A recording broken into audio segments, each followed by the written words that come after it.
Selamat pagi Bapak Badrul Munir, selamat pagi Pak Jaya, dan selamat pagi mahasiswa Fakultas Teknik Universitas Indonesia. Hari ini kami akan mempersembahkan sebuah video yang berjudul Pemanfaatan Bacillus sp untuk pengolahan logam tanah jarang dari monasit sisa pengolahan timah Bangka Belitung. Selamat menyaksikan.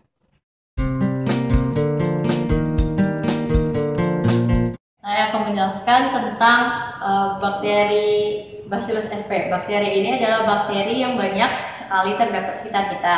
Bakteri ini biasanya digunakan untuk kegiatan apoteker.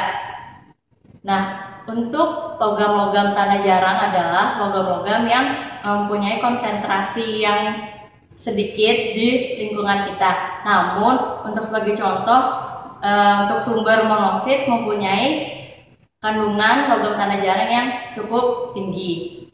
Nah, inovasi dari aplikasi kita adalah penggunaan bakteri untuk proses pengolahan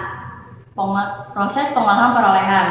Nah, di sini kita menggunakan dua larutan. Larutan yang pertama, larutan A, yaitu mempunyai kriteria dia harus licin dan murah.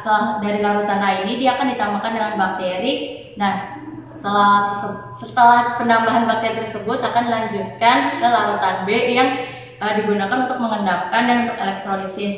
Kriterianya adalah tidak boleh mengandung biomasa. Iya, terima kasih.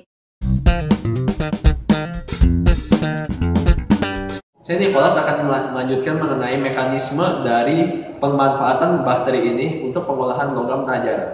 Jadi sifat yang kita manfaatkan pada proses ini adalah sifat bahwa bakteri itu memiliki banyak gugus fungsi. Gugus fungsi ini menurut penelitian yang telah dilakukan ternyata mampu untuk mengikat logam tanah jarang. Untuk proses ini kami telah membuat dua macam reaktor orisinil kami yang diimplementasikan terhadap proses leaching untuk proses pengolahan logam tanah jarang. Seperti apa? Mari kita saksikan. Proses pelindian dilakukan pada sebuah tangki leaching. Tangki ini digunakan agar bisa melakukan pelindian dengan menggunakan asam yang kuat untuk melakukan pelindian. Contohnya adalah asam sulfat. Suhu yang optimal untuk melakukan pelindian pada proses pertama ini adalah sekitar 200 derajat Celcius. Proses dilanjutkan kepada proses di tangki kedua, yaitu tangki pengaduk. Tangki pengaduk ini kami desain sendiri. Pada tangki ini terdapat beberapa bagian, yaitu bagian feed dari tangki leaching pertama, bagian feed biosorben, dan bagian pH meter untuk mengukur pH larutan. Ada juga terdapat di bagian sekitar tabung, yaitu cooling system dan heating system. Karena proses ini sangat dipengaruhi oleh temperatur untuk keefektifan yang tinggi, yaitu sekitar 70 derajat Celcius. Selanjutnya ada pengaduk beserta motor pengaduknya. Penggunaan pengadukan di sini memiliki tujuan, yaitu pertama, untuk mendistribusikan biosorben yang masuk dari sini merata terhadap larutan pelindi yang berasal dari larutan leaching ini. Pada proses ini, bakteri akan melakukan perolehan logam tanah jarang dari larutan. Selanjutnya adalah pengadukan dilakukan dengan tujuan agar bakteri memiliki ukuran yang pas, tidak terlalu besar dan tidak terlalu kecil.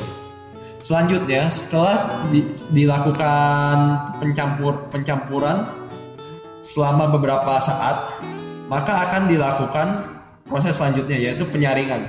Pertama, dilakukan penyaringan di sini, di mana larutan akan tersaring dan akan dikembalikan ke proses pertama, sehingga larutan pelindi bisa digunakan kembali pada proses leaching. Sedangkan bakteri-bakteri yang ada akan tertahan di sini untuk dilanjutkan ke tangki kedua. Pada tangki kedua ini, prinsip tangki reaktor yang digunakan sama seperti pada tangki pertama. Perbedaannya adalah pada proses ini dilakukan proses desorpsi.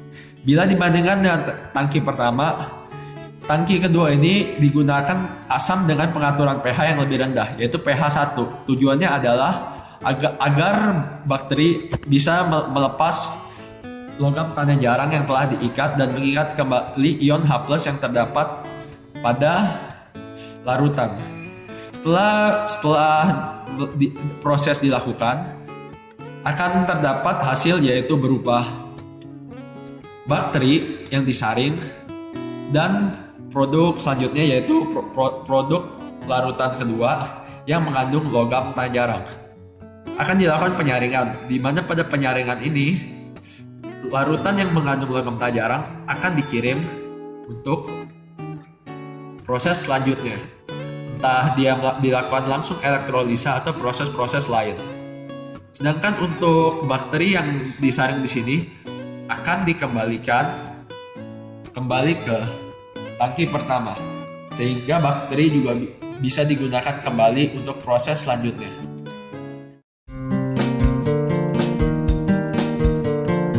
Saya akan menjelaskan tentang nilai tambah dari proses yang kita gunakan.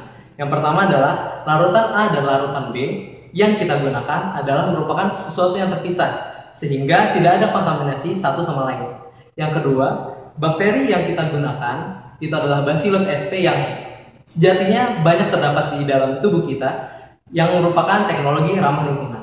Yang ketiga adalah tailing dari produk yang kita gunakan akan dikembalikan lagi kepada proses sebelumnya sehingga tailing yang kita hasilkan berupa limbah akan lebih sedikit dibandingkan dengan proses-proses yang lain. Efek yang mempengaruhi dari proses ini adalah yang pertama adalah suhu atau temperatur, yang kedua adalah pH, yang ketiga adalah konsentrasi biosorben, dan yang terakhir adalah pretreatment dari proses ini. Kesimpulan yang bisa kita dapatkan adalah teknologi yang kita gunakan adalah teknologi yang ramah lingkungan. Yang kedua, teknologi yang kita gunakan merupakan teknologi proses yang efektif untuk memisahkan logam-logam rare earth dari monazit yang merupakan sumber dari logam rare earth ini. Sekian.